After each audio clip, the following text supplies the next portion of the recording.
Exactly 3 years ago today, I woke up from a 34-day dream. I was in a coma after having undergone a double lung transplant. And this past January, I needed another double lung transplant. And while I'm not dead yet, I have spent many a night in death's guest house, its wind rapping against the windows, wondering when I would move into the main residence. Death has been kind of a defining thing in my life. When I was 5 years old, my youngest brother died of sudden infant death. Shortly thereafter, I learned about how war had shaped my family's composition. At 20, I discovered that I was probably going to die in 2 to 5 years when I was diagnosed with pulmonary arterial hypertension, or PH. 4.5 years into my diagnosis, when my death seemed imminent, my father and grandfather died 2 months apart. And right now, my life is a very literal continuation of the deaths of 2 other people. Death isn't just something for the sick and the old. And while its sting is real, good can come from it. Death is as much a part of life as love, birth, and happiness. But today, I want to focus on some of the experiences I had surrounding my first transplant. During the 13.5-hour surgery, I flatlined twice. 40 quarts of blood were infused into my body. I was on every form of life support available, and when my incredibly skilled surgeon finally emerged, he told my mother that in his 20 years of practice, he had only had 1 surgery that was more difficult, and that it was unlikely I would survive.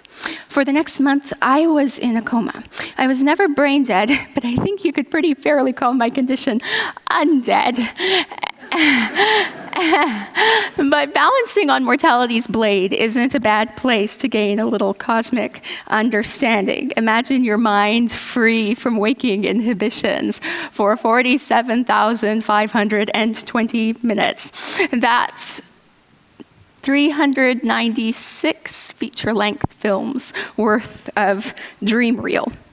And while the specifics of my experience are unimportant, I feel they shed valuable light on our collective mortal and moral existence. So right now, I would like to share 3 stories and 3 lessons I learned in a dream somewhere between this world and the next. I offer you 3 discourses from the undead. Not everything that is terrifying is meaningful, but practically everything that is meaningful is terrifying. In my dream, I was walking down a heavenly hallway when a trapdoor opened below me, and I tumbled into a swampy, hellish inferno. It seemed endless, and I was really confused when someone came and told me that a mistake had been made. This wasn't my final destination. It wasn't supposed to be a passing one, and that I would return to the mortal world, but my journey back wouldn't be easy. In a flash, I began to ascend what I can only describe as a Jacob's ladder of vibrant silk scarves. It was beautiful and unlike anything my conscious mind could have ever comprehended. When I arrived at my destination, things seemed bright and orderly. But even my subconscious had to deal with the pains of institutionalism. And soon my trip back to mortality became a bureaucratic nightmare. As I tried to reason with life's gatekeepers, it seemed all of mortality's management was busy, leaving me to sort out my future with a heavenly pen pusher. In life, and when I woke up, I realized that love, birth, success, failure, almost anything and perhaps everything of any lasting value has unexpected turns and challenges. From our first day at work to our first day at school to the sometime you ask someone on a date the first time or the last time you ask someone out on a date, it seems like situations, whether they are mundane or serious, are fraught with peril. Fear is our default position when we face the unknown or that which is outside of our control. But we have the ability to navigate fear, turning it toward meaningful progress and changing our lives and others for good. If we don't, we are at risk of becoming haters. And don't be a hater. When I returned to the dystopian dream world that I was in, there had been an epidemic of selfishness that had caused widespread poverty. No one was spared. We were too economically integrated. And so as a mass of people, we assembled in some vast space. We were searching for a solution to the seeming impossibility of our situation. It was a rough and tumble crowd, but every once in a while, some brave or deluded soul would offer an idea to the vast forum.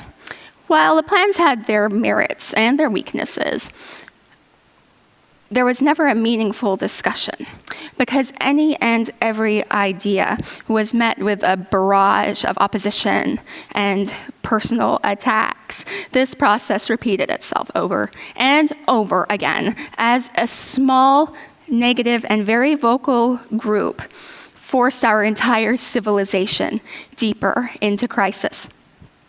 In life, there are a lot of bad ideas, but if we don't have the creative and the intellectual space to explore them, we will never make meaningful progress. I have had many bad ideas myself, but I have never been able to overcome those obstacles because of criticism. It takes support. Naysaying is an easy job, and you will find that when you do it, there are many angry people who are willing to back you up. Building something meaningful is difficult. So if you don't like a song, turn off the radio or download one that you enjoy. If you feel so inspired, write a better one. If you don't like a policy, find one that you can support or create one that other people can support you in.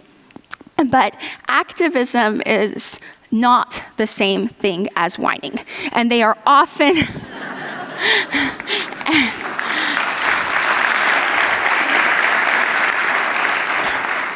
and they are often confused.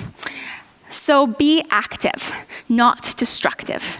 Be a maker, not a hater.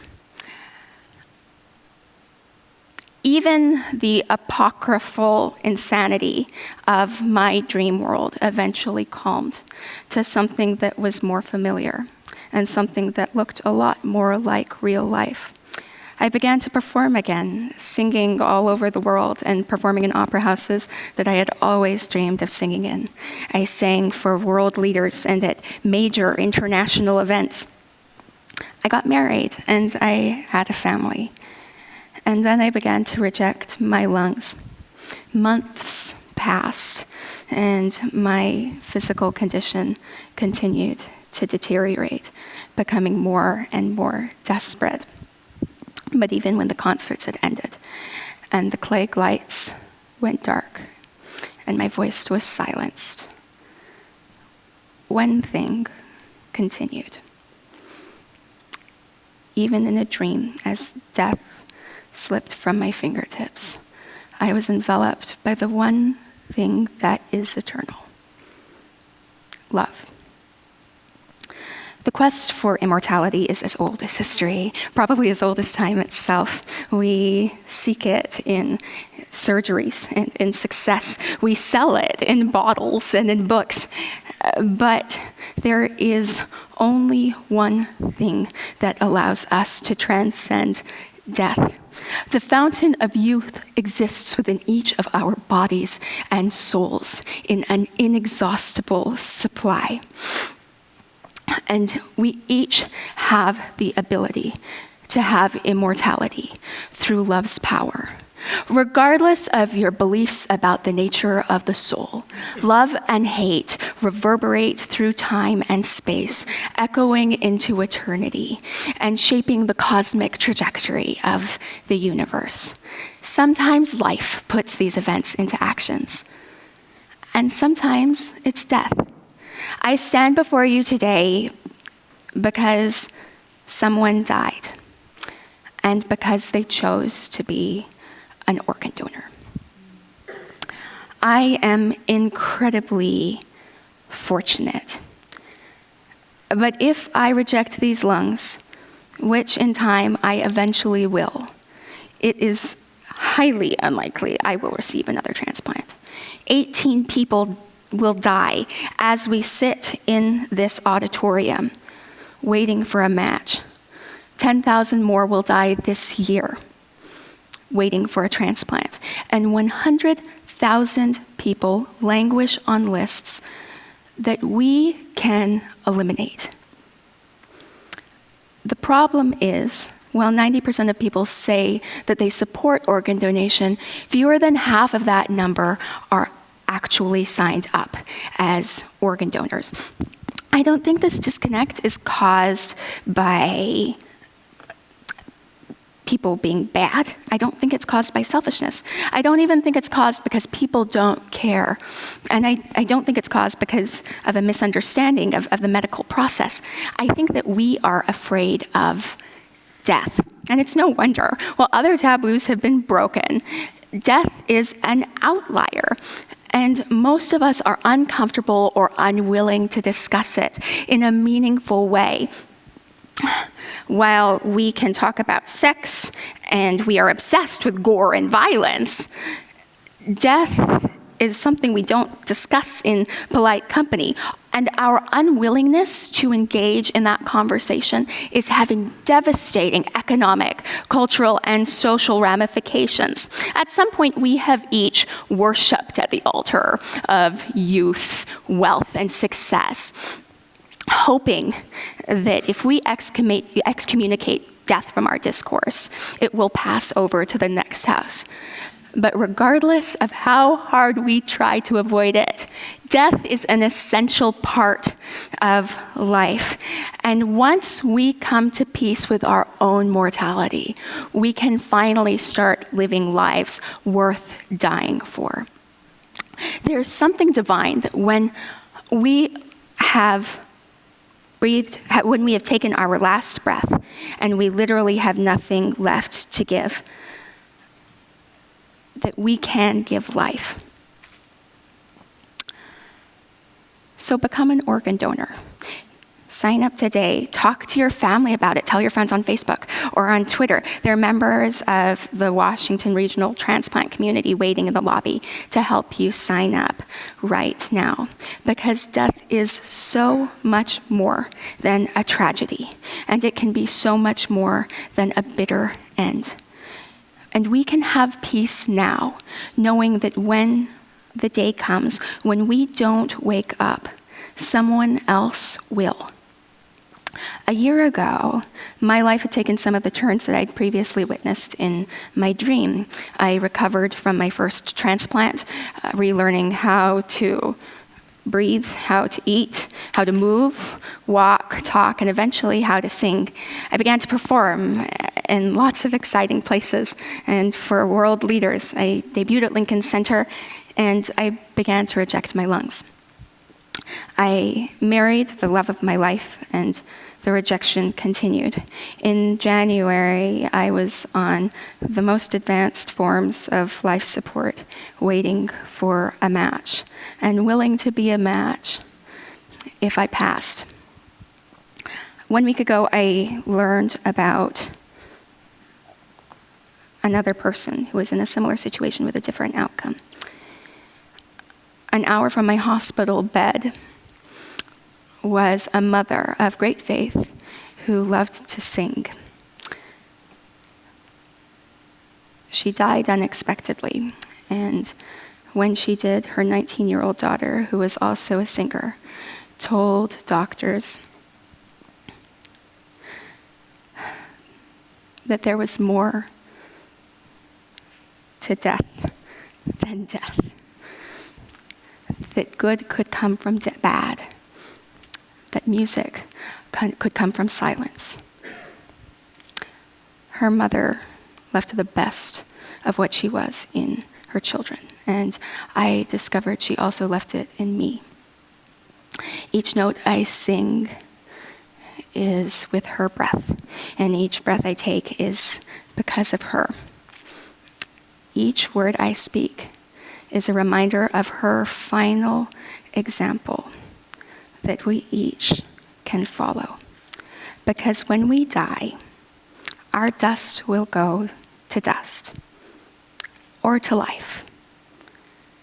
But this time, you control the wind. Thank you.